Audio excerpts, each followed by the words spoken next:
नमस्कार प्यारे बच्चों, कैसे हो सभी? सभी मस्त हो, तंदुरुस्त हो? हमेशा की तरह फिजिक्स पढ़ने के लिए मेरे प्यारे बच्चों उत्सुक हो। आइए शुरू करते हैं आज का लेक्चर। इससे पहले हमने काफी समय ले लिया था, पर हमने कुछ टॉपिक जाने थे। लास्ट टॉपिक हमने दोस्तों किया था वो था इक्वी पोटेंशियल सरफेसेज। टॉपिक क्या था? Equi potential surfaces. उसके बाद का जो हमारा टॉपिक है, यानी आज जो हम टॉपिक पढ़ने वाले हैं दोस्तों, उस टॉपिक का नाम है इलेक्ट्रोस्टैटिक पोटेंशियल एनर्जी। आज का टॉपिक का नाम है दोस्तों electrostatic potential energy. Electrostatic potential energy very very important topic है दोस्तों। आइए इसके बारे में जानने की कोशिश करते हैं, ये क्या कहना चाह रहे हैं, इस टॉपिक में हमें क्या बतलाना चाह रहे हैं। पोटेंशियल एनर्जी आप सभी जानते हैं। पोटेंशियल एनर्जी जैसे सिंपल सी टर्म में हम बात करें, gravitational potential energy 11th class में आपने पढ़ा है कि हम अपने घर के अंदर एक पानी की टंकी होती है, पानी का टैंक होता है। उस टैंक से मोटर चलाकर पानी को हम छत के ऊपर रखी हुई टंकी के अंदर, टैंक के अंदर पानी डालते हैं। सभी घर में होता है ऐसा स्थिति। तो उस टैंक में पानी भरने के लिए नीचे से आपने मोटर क्यों चलाई, जबकि उस पानी को नीचे लाने के लिए तो आपने जस्ट नल को खोला था और पानी नीचे आ गया। ऐसा क्या हुआ कि नीचे से ऊपर ले जाने के लिए पानी को नीचे से ऊपर ले जाने के लिए तो आपको मोटर चलानी पड़ी, जबकि ऊपर से नीचे लाने के लिए आपको कुछ नहीं करना पड़ा। क्यों नहीं करना पड़ा? क्योंकि हमने नीचे के टैंक से पानी को ऊपर ले जाने के लिए उस पानी के मॉलिक्यूल को कुछ ऊर्जा प्रदान की, विद्युत ऊर्जा को यांत्रिक ऊर्जा में बदलकर उसको एक गतिज ऊर्जा प्रदान की। वो छत पर जाकर, यानी मुझे क्या करना पड़ा, गतिज ऊर्जा में उसका परिवर्तन हुआ, तो यानी मुझे कुछ कार्य करना पड़ा, मीन्स मुझे कुछ वर्क करना पड़ा। काइनेटिक एनर्जी में चेंज करने के लिए मुझे कुछ वर्क करना पड़ा। वो वर्क किसके रूप में स्टोर हो गया मेरे प्यारे दोस्त? पोटेंशियल एनर्जी के रूप में। और वो भी कौन सी थी? ग्रेविटेशनल पोटेंशियल एनर्जी के रूप में। मीन्स मैंने यहाँ से पानी के टैंक में जो पानी था उस मॉलिक्यूल को, वाटर मॉलिक्यूल, तो हमने potential energy provide, kinetic energy provide की मोटर की मदद से। और वो काइनेटिक एनर्जी जब छत पे पहुंच गया तो वो किस में कन्वर्ट होगी? पोटेंशियल एनर्जी में कन्वर्ट होगी।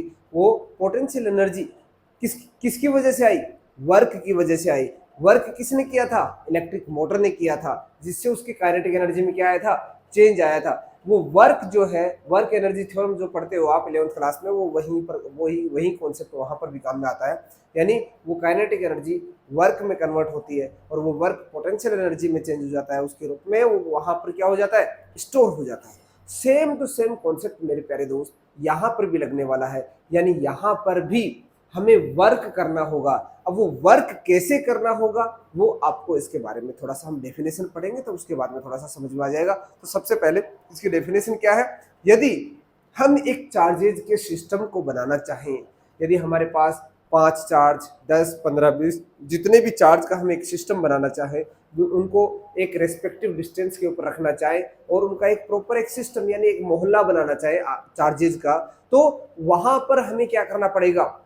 एक चार्ज के पास दूसरा चार्ज लेके आना पड़ेगा, तीसरा लेके आना पड़ेगा, चौथा लाना पड़ेगा। इस तरह से सारे चार्जेस को हम वहां पर लाएंगे।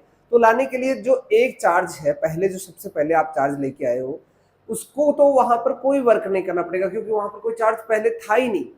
अब यदि बाहर से दूसरा चार्ज लेकर आ रहे हो, तो वो दूसरे चार्ज को आने के लिए पहले वाले की क्या करनी पड़ेगी? परमिशन लेनी पड़ेगी। आपने देखा होगा गली के अंदर कुत्ते होते हैं, एक गली के अंदर दूसरी गली का कुत्ता आ जाता तो उसको आने नहीं देता, वो उसकी परमिशन लेनी पड़ती है, वरना वो आपस में क्या करते हैं? झगड़ते हैं। तो ऐसा ही स्थिति चार्जेस के केस में होती है। यानी एक चार्ज होता है, चार्ज जब ऑलरेडी पहुंच चुका है और उसके पास में कोई दूसरा चार्ज आता है, सपोज मेरे पास एक चार्ज है Q1, यहाँ चार्ज मैंने ले लिया Q1, इस Q1 चार्ज के पास में एक दूसरा चार्ज हम Q2 लाना चाह रहा हूँ, तो Q2 चार्ज को यहाँ से यहाँ लाने के लिए मुझे क्या करना पड़ेगा दोस्तों? वर्क करना पड़ेगा। सपोज ये Q1 R1 टू डिस्टेंस है, तो ये Q1 चार्ज क्या करेगा? इसको आने नहीं देगा। आप सभी समझते हैं इस Q1 चार्ज का क्या होगा? एक इलेक्ट्रिक फील्ड होगा। उस इलेक्ट्रिक फील्ड में क्या करेगा? ये कोई भी दूसरा चार्ज आएगा तो उस पर फोर्स लगाएगा, और यदि ये पॉजिटिव है ये पॉजिटिव है तो इसको क्या करना चाहेगा, ये धक्का लगाना चाहेगा, यहाँ से इसको रिपेल करना चाहेगा। रिपेल करना चाहेगा मीन्स यहाँ पर उसको लाने के लिए, इस चार्ज को वहां से यहाँ लाने के लिए उसके अगेंस्ट हमें क्या करना पड़ेगा, फोर्स लगाना पड़ेगा। वो फोर्स किसके रूप में स्टोर हो जाएगा दोस्तों, पोटेंशियल एनर्जी के रूप में। अब यहाँ चार्जेस की बात आ रही है तो ऑब्वियसली कैसा है ये, इलेक्ट्रोस्टैटिक पोटेंशियल एनर्जी। आइए दोस्तों इसकी डेफिनेशन लिखते हैं, कैसे लिखेंगे, to form the work done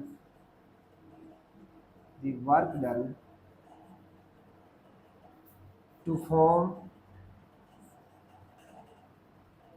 a system of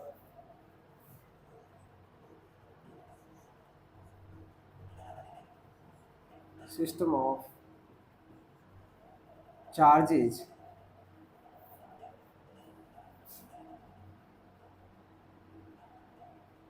on their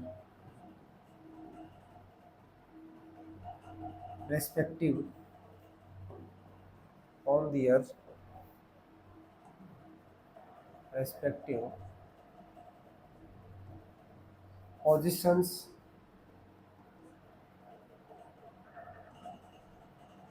in the system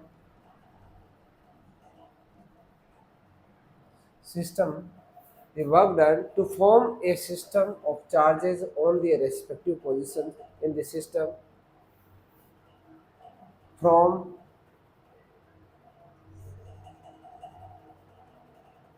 infinity to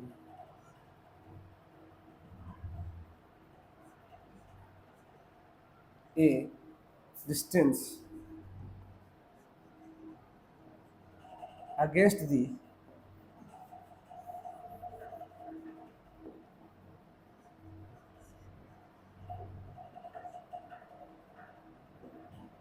against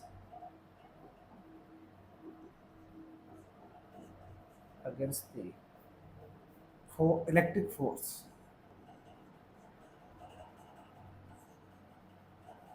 is stored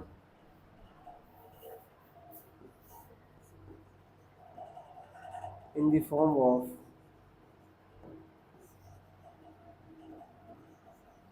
potential energy. कौन सी potential energy, electrostatic potential energy. क्या समझ में आई मेरी बात दोस्त बेटे, क्या कहता है ये डेफिनेशन, ये डेफिनेशन कहता है कि मुझे क्या करना पड़ेगा, एक चार्जेज का सिस्टम फॉर्म करना पड़ेगा। सपोज इधर Q1 चार्ज है, इधर Q2 चार्ज है, यहाँ Q3 चार्ज लेके आया, यहाँ Q4 चार्ज लेके आया, तो इसका एक सिस्टम बना। सिस्टम बना मीन्स Q1 से मैं एक R13 डिस्टेंस पर लेके आया, Q2 से R12 डिस्टेंस पर लेकर आया, Q4 से R24 डिस्टेंस पर लेकर आया, ठीक है। और ऐसे यहां से R23, यहां से R14, यहां से R34, यानी सबके आपस में एक पर्टिकुलर डिस्टेंस होगी। इतनी पर्टिकुलर डिस्टेंसेस पे मैंने इन चार्जेस को रख दिया है।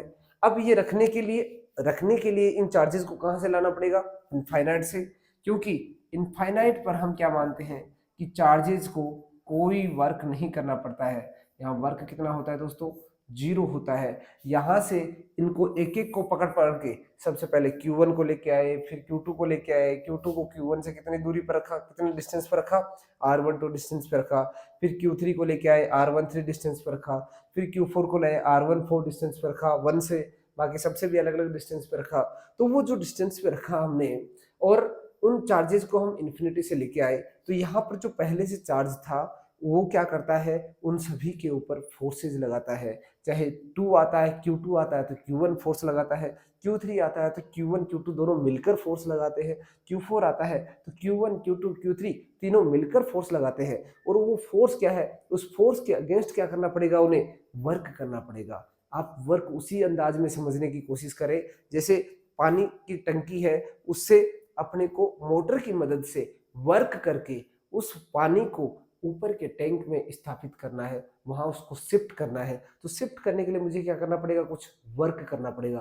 तो यहाँ पर भी उसको यहाँ से यहाँ शिफ्ट करने के लिए मुझे क्या करना पड़ेगा, इनके अगेंस्ट क्या लग रहा है, फोर्स लग रहा है ना, फोर्स की डायरेक्शन ये होगी, तो वो जो फोर्स लग रहा है वो क्या करेगा, उसको यहाँ से धक्का देने की कोशिश करेगा, इसको यहाँ से फोर्स लगाने की कोशिश करेगा, यहाँ से पुल करने की कोशिश करेगा, पुश करने की कोशिश करेगा। नेगेटिव पॉजिटिव डिपेंड करता है, पुल कब करेगा, नेगेटिव होगा तो पुल करेगा, पॉजिटिव होगा तो पुश करेगा।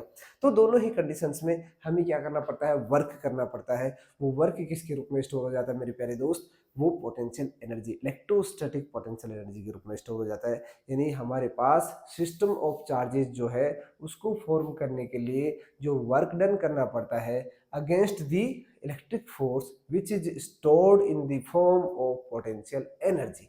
आइए दोस्तों, इसको हम एक सिंपल से सिस्टम के लिए, सिंपल सा सिस्टम जैसे two charge system, two point charge, two point charges, तो आप ऐसे लिखो electrostatic potential energy,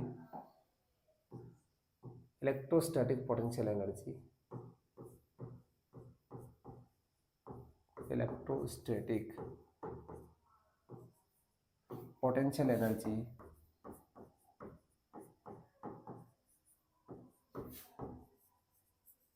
due to two point charges, two point charges to the due to the system of 2 point charges. आइए दोस्तों, सबसे पहले 2 पॉइंट चार्जेस बनाते हैं। सपोज मेरे पास एक Q1 चार्ज है, दूसरा Q2 चार्ज है, दोनों के बीच की डिस्टेंस में मान लेता हूँ R12 है।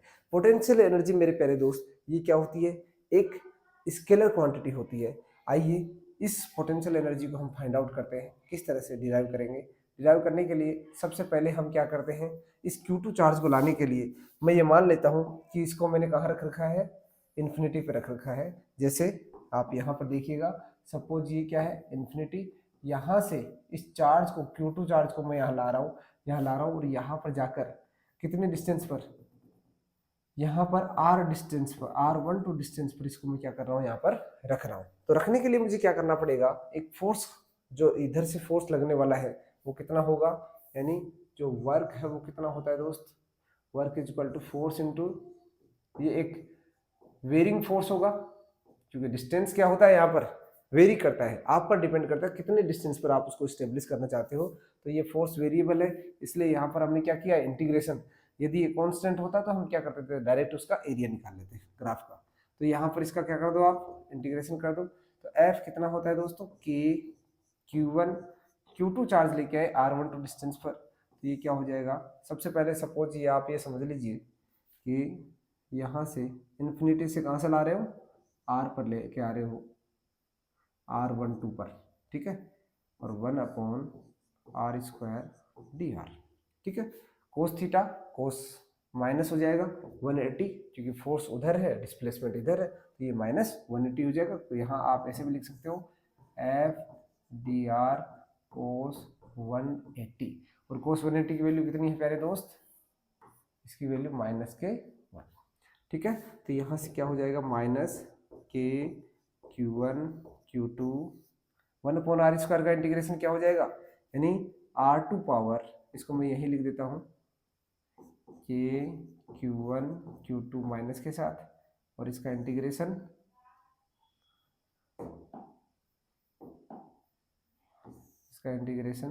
R2 पावर -2 dr, ठीक है। इसको मैं जीरो कहाँ से कहाँ लेके आ रहा हूँ, इन्फिनिटी से R12 डिस्टेंस पर, ठीक है। अब देखो x2 पावर n का फॉर्मूला क्या होता है, यानी n में हम क्या करते थे, एक ऐड कर देते हैं। तो प्यारे दोस्त ये क्या हो जाएगा, R2 पावर -2 + 1 डिवाइडेड बाई -2 + 1, कहाँ से कहाँ, इन्फिनिटी से R12 डिस्टेंस पर। देखिएगा माइनस के Q1 Q2 upon R2 power R12 power, पहले इसको अंदर वाले को सिंप्लीफाई कर लेते हैं जिससे थोड़ा सा आसान हो जाएगा। तो अंदर वाले को सिंप्लीफाई करेंगे तो क्या आ जाएगा, यानी माइनस तो आएगा यहाँ पर, तो इस माइनस को तो ले आऊँ मैं बाहर, और माइनस माइनस को क्या कर दूँ, प्लस, और ऊपर क्या बचेगा 1/r² R2 पर -1 बचेगा, उसको मनी चले गया तो 1/r हो गया। इसके अंदर लिमिट रख दो 1 इन्फिनिटी से R12। दोस्तों क्या हो गया कि Q1 Q2 अपॉन यहाँ क्या हो जाएगा 1/r12 पहले अपर लिमिट फिर लोअर लिमिट। ये जो वैल्यू है 1/इन्फिनिटी ये कितनी हो जाएगी 0। इन्फिनिटी से किसी भी नंबर में डिवाइड करो हमेशा क्या आता है 0 आता है। तो यहाँ पर दोस्तों क्या आ जाएगा, इसका आंसर क्या आ जाएगा, यानी जो वर्क है वो किसके रूप में स्टोर हो जाएगा, पोटेंशियल एनर्जी। यहाँ पर दो चार्जेस का सिस्टम है तो यहाँ पर ये पोटेंशियल एनर्जी का फॉर्मूला क्या हो जाएगा के Q1 Q2 अपॉन R12। ये रही potential energy of two charge system. यदि Q1 एंड Q2 हमारे पास दो चार्जेज हैं, दोनों को हम क्या करते हैं R12 डिस्टेंस पर रखना चाहते हैं। रखने के लिए मुझे इन्फिनिटी से इस Q2 चार्ज को लाना पड़ेगा। तो यहाँ पर क्या लग रहा है, इस Q1 के द्वारा एक फोर्स लग रहा है, उसके अगेंस्ट हमें डिस्प्लेसमेंट करना पड़ेगा। तो क्या करना पड़ेगा, यहाँ पर वर्क करना पड़ेगा, और वो वर्क इस फॉर्मूले के अकॉर्डिंग हम उसको डिराइव कर सकते हैं। डिराइव करने के बाद हमारे पास जो वैल्यूज आई, डिराइव करके जो वैल्यूज आई वो क्या आई के Q1 Q2 अपॉन R12। यदि हमारे पास दो चार्जेज का सिस्टम है और दोनों चार्जेज एक दूसरे से R12 डिस्टेंस पर है तो पोटेंशियल एनर्जी कितनी हो जाएगी मेरे प्यारे दोस्त, के Q1 Q2 अपॉन R12। इसी प्रकार सेम टू सेम कॉन्सेप्ट किस पर लगेगा, for three charge system, for three charges system, for the system of three charges, for the system of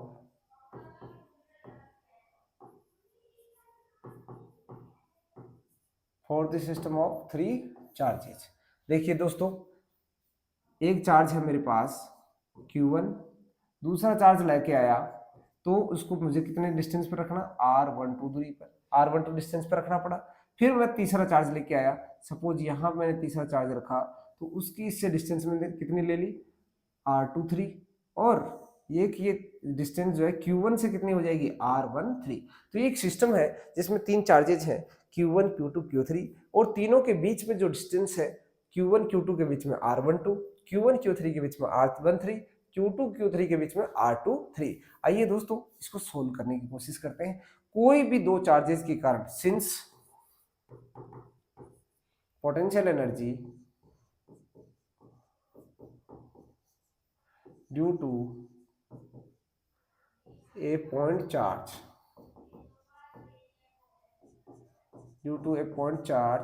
is always zero। Starting में किसी भी एक पॉइंट चार्ज को लाने के लिए आपको कोई वर्क नहीं करना पड़ेगा। मीन्स फॉर Q1 W1 कितना हो जाएगा 0, equation 1। To bring Q2 charge at R12 distance from infinity, then work कितना हो जाएगा, देन कितना हो जाएगा दोस्तों, के Q1 Q2 दोनों चार्जेस का मल्टीप्लिकेशन, दोनों के बीच की distance, equation 2। Similarly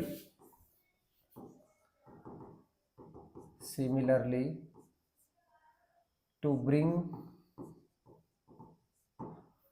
Q3 charge from infinity to R13 and R12 distances, R23 distances, R13 and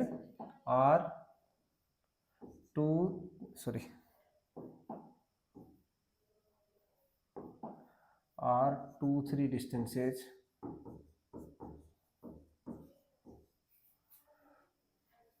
from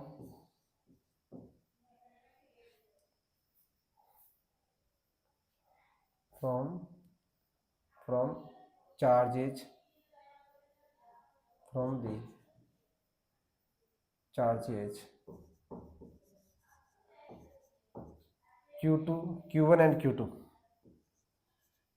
Q1 and Q2 respectively।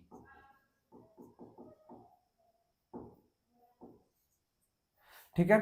तो हमें क्या करना पड़ रहा है, यानी Q3 चार्ज को लाना पड़ रहा है, Q3 चार्ज को R13 डिस्टेंस पर Q1 से, और Q3 चार्ज को Q2 से R23 डिस्टेंस पर लाना पड़ रहा है। तो कितना वर्क हो जाएगा, इसको मैं W3 बोल देता हूँ। W3 कितना हो जाएगा कि पहले मैं क्या लेके आ रहा हूँ, Q3 लेके आ रहा हूँ, तो किससे, Q1 से, Q1 से R13 डिस्टेंस पर लेके आया तो R13, ठीक है, प्लस ये एक स्केलर क्वांटिटी है, सिमिलरली ऐड कर सकते हो। तो के इस Q2 से Q3 यानी R23 डिस्टेंस पर लाया तो मेरे को कितनी एनर्जी मिली, यानी कितना पोटेंशियल एनर्जी स्टोर हुई वर्क के रूप में, Q2 Q3 अपॉन R23। ये इक्वेशन हो गई 3। इक्वेशन 1 +2 +3 तीनों को ऐड कर देंगे तो मेरे पास क्या बन जाएगा, यहाँ पर दोस्तों मैं लिखता हूँ W कितना बन जाएगा, W means potential energy of the system के Q1 Q2 अपॉन R12 के Q2 Q3 upon R23 plus के Q1 Q3 अपॉन R13।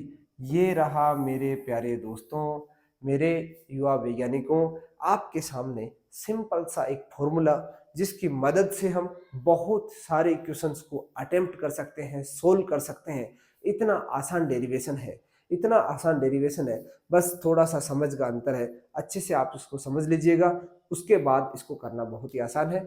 इस तरह से आपके लिए एक होमवर्क है, आपको एक डिराइव करना है। आपको क्या काम करना है बच्चों, आपको काम करना है, 4 चार्जेस सिस्टम है। सपोज मेरे पास एक Q1 चार्ज है, Q2 चार्ज है, Q3 चार्ज है, Q4 चार्ज है।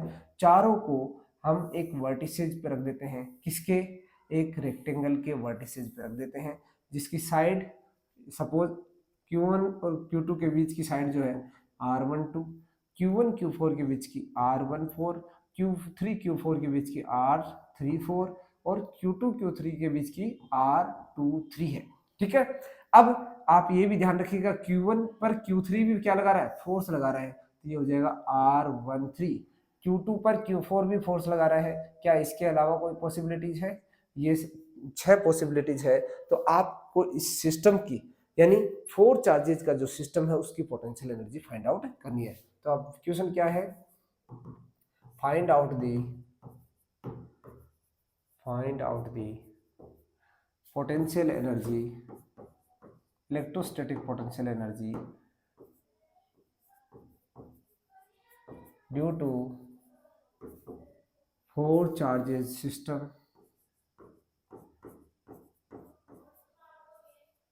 4 charges system in which charges are placed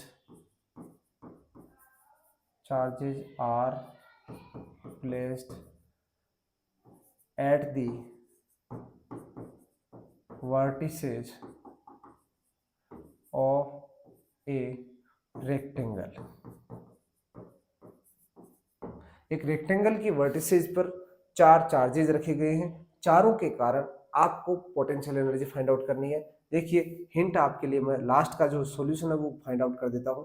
potential energy क्या हो जाएगी, सबसे पहले Q1 को लेके आए, कोई वर्क नहीं करना पड़ा, Q2 को लेके आए के Q1 Q2 upon R12, Q3 को लेके आए, दोनों के कारण वर्क करना पड़ेगा, यानी के Q1 Q3 भी, के Q1 Q3 भी R13 आ जाएगा, प्लस Q2 भी क्या करेगा इसके ऊपर, Q2 Q3 अपॉन R23, ये 3 चार्जेस के कारण हो गया। चौथा लेके आए तो क्या करेगा, Q1 भी Q2 भी और Q3 तीनों फोर्सेज लगाएंगे, तो के Q1 Q4 अपॉन R14, के Q1 Q1 का हो गया। अब मेरे को करना है 4 पर 2 के कारण R24, फिर Q3 के कारण